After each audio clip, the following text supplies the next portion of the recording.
সুপ্রিয় দর্শক শ্রোতা ভাই বোন, অনেকে আমাদের কাছে প্রশ্ন রাখেন যে বিবাহের পূর্ব প্রস্তুতি কেমন হওয়া উচিত।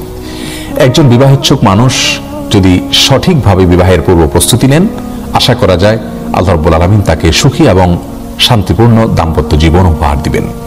আর সেজন্য আমরা আজ বিবাহের পূর্ব প্রস্তুতিমূলক কয়েকটি পরামর্শ আপনাদের সামনে নিবেদন করতে চাই।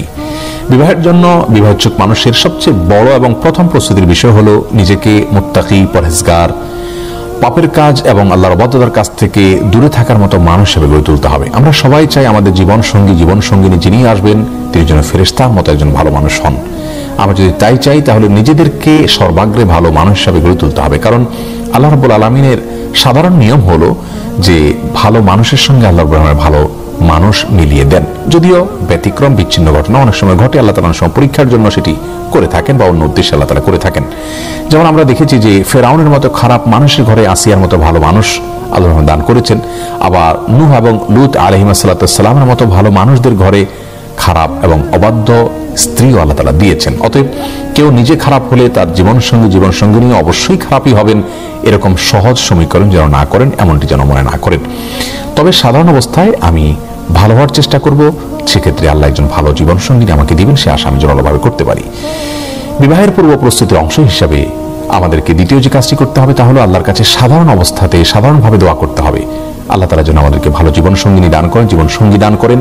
আর বিশেষভাবে কোরআনে কারিমে সূরা ফুরকানের আয়াত নম্বর ৭৪-এর শেষ অংশ, দোয়ার অংশটা বেশি বেশি করে পাঠ করতে হবে, সকাল সন্ধ্যা উঠতে বসতে বিভিন্নভাবে বেশি বেশি কোনো সংখ্যা নির্ধারণ না করে আল্লাহর কাছে দোয়া নিবেদন করতে হবে। আর দোয়াটি হলো রব্বানা হাব লানা মিন আজওয়াজিনা ওয়া যুররিয়াতিনা কুররাতা আয়ুন ওয়াজআলনা লিল মুত্তাকিনা ইমামা। যার অর্থ হলো, হে আমাদের রব, হে আমাদের আল্লাহ, আপনি আমাদের জীবন সঙ্গিনী এবং পরিবারের সদস্যদেরকে, সন্তানদেরকে এমন মানুষ হিসাবে আমাদের সামনে উপস্থিত করুন, বা এমন মানুষদেরকে আমাদের জীবন সঙ্গিনী এবং পরিবারের সদস্য হিসাবে দান করুন যাদেরকে দেখলে আমাদের নয়ন জুড়িয়ে যায়, চোখ জুড়িয়ে যায়, অন্তর শীতল হয়ে যায়, এবং যারা মুত্তাকিদের ইমাম হতে পারে।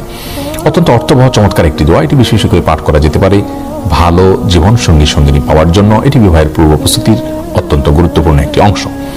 তৃতীয়ত, বিবাহের পূর্ব প্রস্তুতি হিসাবে একজন ভালো জীবন সঙ্গিনী পাওয়ার স্বার্থে যার ভিতরে দিনদারিতা আছে, যার ভিতরে তাকওয়া আছে, যার ভিতরে অল্পে তুষ্টি আছে, যার ভিতরে দুনিয়ার মোহ নাই, লোভ নাই, এরকম একজন মানুষকে জীবন সঙ্গী হিসাবে তালাশ করে নিতে হবে।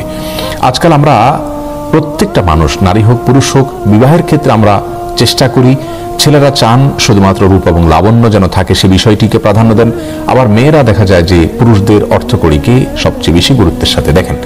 অথচ রাসূল করিম সাল্লাল্লাহু আলাইহি ওয়াসাল্লাম আমাদেরকে বলেছেন ফাসফার বিযাতিদ দ্বীন, বিবাহের ক্ষেত্রে জীবন সঙ্গিনীর দিনদারিতাকে তুমি গুরুত্বের সাথে দেখবে, এবং দিনদার জীবন সঙ্গিনী পেয়ে তুমি জেতার চেষ্টা করবে, কারণ সেটাই প্রকৃত সুখ এবং সেটাই প্রকৃত সমৃদ্ধি।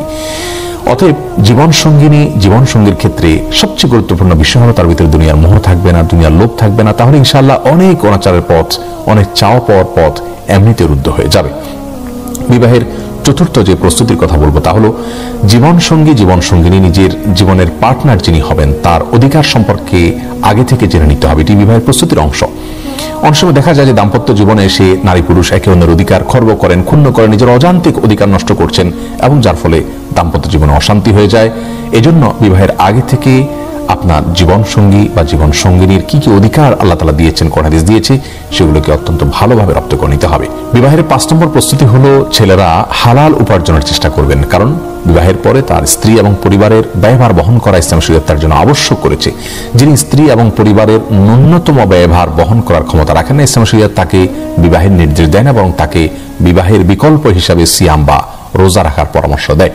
অতএব বিবাহের পূর্ব প্রস্তুতি হিসাবে হালাল উপার্জন করার চেষ্টা করতে হবে। হালাল উপার্জন মানে লক্ষ লক্ষ কোটি কোটি টাকা উপার্জন করা নয়।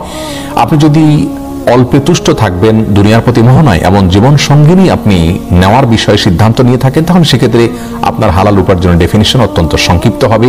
কোন রকম জীবন ধারণ করার উপায় আপনি জোগাড় করতে পারলে সেটি আপনার হালাল উপার্জন হিসেবে বিবেচ্য হবে। একইভাবে মেয়েদের জন্য বিবাহের পূর্ব প্রস্তুতি হিসাবে গৃহস্থলী কাজকর্মগুলোকে ভালো করে রপ্ত করে নিতে হবে। অনেক সময় আজকাল দেখা যায় যে দাম্পত্য জীবনে এসে গৃহস্থলী কাজ না জানার কারণে স্বামীর সাথে বনিবনা হয় না, বোঝাপড়ার সমস্যা তৈরি হয়, এবং সুখ এবং শান্তির ঘাটতি দেখা যায় পারিবারিক জীবনে। এই জন্য গৃহস্থলী কাজগুলোকে রপ্ত করে নেওয়া এটা মেয়েদের বিবাহের পূর্ব প্রস্তুতির অংশ।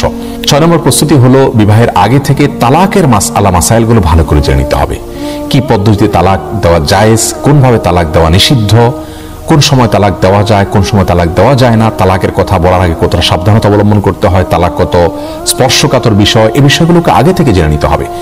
বেশিরভাগ পরিবারে দেখা যায় যে তালাক দেওয়ার পরে সে আফসোস করেন, আক্ষেপ করেন এবং বলেন যে আমি তো আসলে জানতাম না।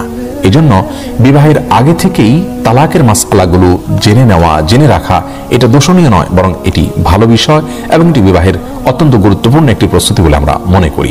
7ম এবং সর্বশেষ প্রস্তুতি হলো পারিবারিক ব্যবস্থাপনা এবং প্যারেন্টিং সংশ্লিষ্ট যে সমস্ত কোর্সগুলো পাওয়া যায়, নারী এবং পুরুষ উভয়কে সেই কোর্সগুলো করে নিতে হবে। আজকাল অনেক ওলামা একরাম অনেক ভালো ভালো কোর্স অফার করে থাকেন, যে কোর্সগুলোর মাধ্যমে আমরা আমাদের পারিবারিক যে বিধিবিধানগুলো সেগুলো জানতে পারবো। পুরুষ তার শ্বশুরবাড়ির কার সাথে দেখা করতে পারবেন না পারবেন, মেয়ে তিনি তার শ্বশুরবাড়ির কার সাথে দেখা করতে পারবেন না পারবেন, কার প্রতি তার কি কর্তব্য আছে না আছে, এই বিষয়গুলো জানতে পারবেন। এবং একজন মেয়ে মানুষ তিনি তার স্বামীর সংসারে গেলে বা যৌথ পরিবারে বা একাকী থাকলে সেখানে কি কি সমস্যা সাধারণত ফেস করে থাকেন সেগুলো কিভাবে তিনি ট্যাকেল দিবেন। এবং পুরুষ মানুষও বিবাহের পরে তার মা বাবা ভাই বোনের দিক থেকে বা শ্বশুরবাড়ির দিক থেকে কি কি সমস্যাগুলো সচরাচর এগুলো মুখোমুখি হতে পারেন, যেগুলো আমাদের সমাজে হয়ে থাকে, বিবাহ এবং পরিবার ব্যবস্থাপনা সংশ্লিষ্ট কোর্সগুলো করার মাধ্যমে আমরা সেসব বিষয়গুলোকে অত্যন্ত ভালোভাবে সমাধান করার পথ রপ্ত করতে পারবো। এই জন্য কোর্সগুলো করে নেওয়া এটাও বিবাহের অত্যন্ত গুরুত্বপূর্ণ একটি প্রস্তুতি। আমরা এই সমস্ত প্রস্তুতিগুলোকে যদি গুরুত্বের সাথে আগে থেকে নেই, ইনশাআল্লাহ বিইذনিল্লাহ দাম্পত্য জীবনে আল্লাহ রাব্বুল আলামিন আমাদেরকে সুখ এবং শান্তি দান করবেন। আল্লাহ রাব্বুল আলামিন আমাদের সকলকে দুনিয়ার সবচেয়ে উপভোগের বিষয় সুখী এবং শান্তিপূর্ণ দাম্পত্য জীবন উপহার দিন। জাযাকুমুল্লাহ খাইর। আসসালামু আলাইকুম ওয়া রাহমাতুল্লাহি ওয়া বারাকাতুহু।